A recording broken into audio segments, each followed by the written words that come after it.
We still holding hands? All right, bet.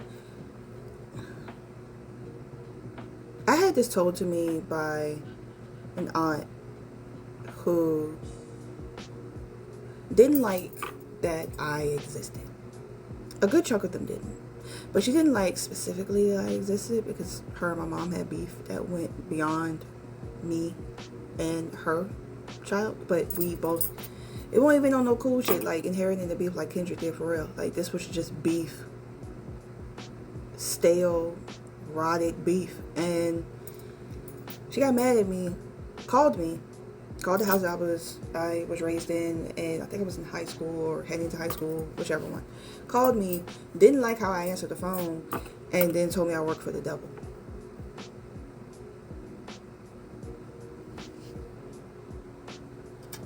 I work for the devil because he didn't like how I answered the phone. He didn't like how I responded because I talk like this. I've talked like this my whole life. I've always been what? I've always been that. You cannot come to me with bullshit because even if I don't respond, even if I'm looking at you like, okay, y'all, we just gonna smile and nod. I know, I know, and I have either opted to not say anything because it's going to make it a bigger deal, or you're not actually prepared for my full response to that, or I'm just like, I'm not giving any of my energy to this, so I'm just gonna let you think what you want to think. And then, why you ain't for what? For what? You said I work for the devil. You said I work for the devil. So that kind of bled into my hang-ups with church, or like religion specifically, because nothing I did, and I would hear those things and I would go somewhere in a closet and pray, or I would like beg for forgiveness for whatever this thing I did. Deep down, I'm still like, you talking about? But because this was an elder, she just up and decided that I work for the devil, then she might be on to something. So I just was like, it must be me. It must be me. These are all separate, but they're basically the same. You're not smart enough, pretty enough, strong enough, or good enough. You do too much.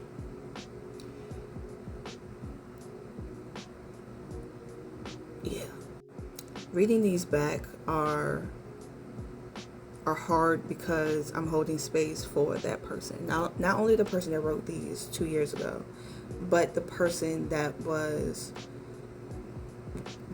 unearthing these belief systems and actually pulling them from the roots and taking a look at them and seeing how I played into them, and then also how they were pressed upon me to take ownership of them. And I'm reading this back as somebody who has healed a lot of that pain and has come out on the other side, and I'm continuing to piece myself together after those things. But it still hurts. There is still a twinge when you read words back that say you can't do anything right.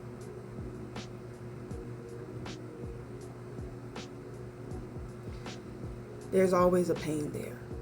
And acknowledging that pain is how you continue to heal versus thinking that you acknowledge it once and you never have to face it again. These people, most likely, I will never have to face again. But their words and their actions, a lot of their inactions, I face every day. And figuring out what that means for me and what that looks like. How I walk out the person that I am now. How I share that with my child. How I share that with other people that I'm aligned and connected with in this world. My chosen family, my friends, partners, all those sorts of things. How do I meet myself every day while and when all of this was uncovered? Now that this is out in the open, in the sunlight, sizzling, burning, doing all the things that needs to be done, when we purify things, how do we navigate? How do we, the person that I see every day had these things thrown at them, how does she navigate it? How does she continue to work through it? And when is it too much to try to do by myself? When is it okay? Because I know it is okay. Now I know it's okay to fall apart because these words took up so much space, and now you're lighter and you're learning how to stop walking so heavy. I do it every day. These extend beyond family. They were primarily relationships, friendships.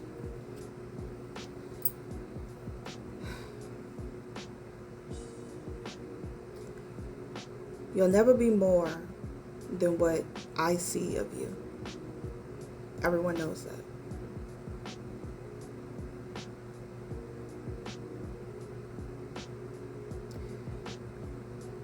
Anything bad that happens, you're the cause.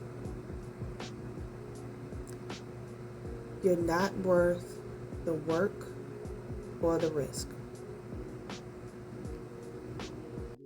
My ex-husband, when we were initially dating in high school, cheated on me with a family friend, somebody that he grew up with or whatever. We all went to the same high school, so that was fun. And during that time where he was trying to come back, and I was like, me being me back then, trying to understand, trying to figure out why he did what he did. One of the things that he said was, I had to hurt somebody, so I chose to hurt you. I wish I was making that up. I wish I could say that was a bad line written from Tyler Perry's Pocket ChatGPT, but no. He said that to my face. I had to hurt somebody, so I chose to hurt you.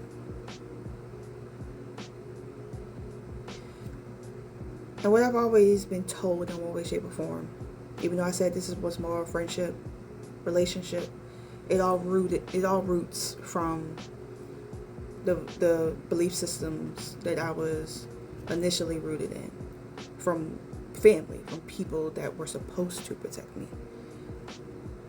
And it has followed me because to other people, I wear my trauma so well that she gonna be okay. Actively doing the harm, she gonna be okay. So having a partner tell you, I had to hurt someone, so I chose to hurt you, and the underlying meaning of that would be because I know you're gonna be okay. I know you're gonna be alright.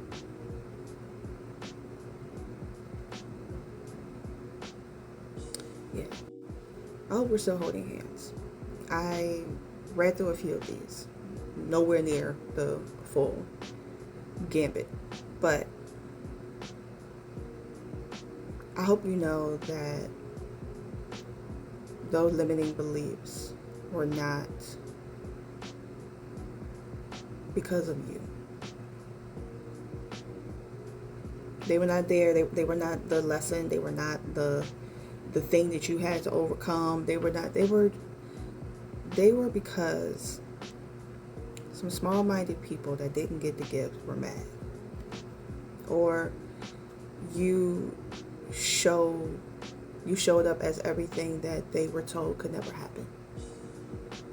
And you had the audacity and the nerve, the cheek, the gumption to exist and exist fully. And that rubbed a lot of people the wrong way. And they went to altars, they went to other people, to share their tales of how much you hurt them by existing. I want you to know that I'm glad that we're still here. And we will continue to stay here. Because we have nowhere else to go but up. And if it makes you feel any better, a whole lot of those people are probably dead now. So